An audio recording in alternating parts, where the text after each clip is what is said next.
مساء الخير على حضراتكم. احنا معانا حالة النهاردة اللي هي انقطاع التنفس أثناء النوم. ده الحالة ديت حالات مشهورة بتظهر بعد سن الثلاثينات أو سن الأربعينات.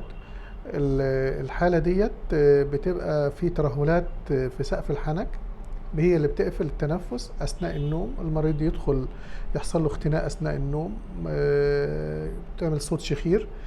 المشكلة في الحالة دي لها مضاعفات على عضلة القلب، بتعمل تضخم في عضلة القلب، بتعمل ضغط، بتعمل سكر. المريض يقوم من النوم مش واخد كفايته من النوم، فإحساس دايما بالإرهاق بالإجهاد على طول. احنا طبعا جات لنا مدام فاطمة من السودان. لا، من إريتريا.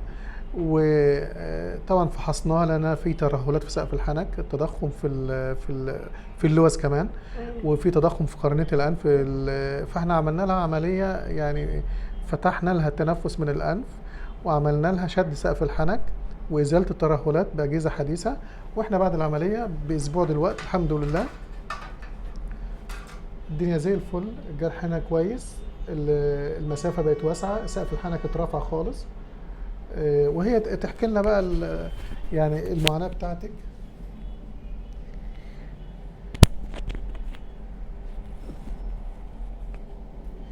السلام عليكم. أنا فاطمة محمد حامد من إريتريا. والله كنت تعبانة شديد، والحمد لله بفضل الله دكتور نفعني شديد. تنفس كنت ضيقة شديد قوي، أقوم من النوم وأمشي على الشباك ولا أمشي على حاجة كده دي فيها هوا كده دي بتنفس، بعدين برجع في النوم. وحاسة الحمد لله بنعمة الله كويسة والحمد لله، وبارك الله فيه وجزاه الله خير الدكتور. وما عادش فيش خير؟ ما فيش أي حاجة. بتناموا كويس؟ طيب الحمد لله، ربنا يتملك على خير. آمين إن شاء الله. شكرا.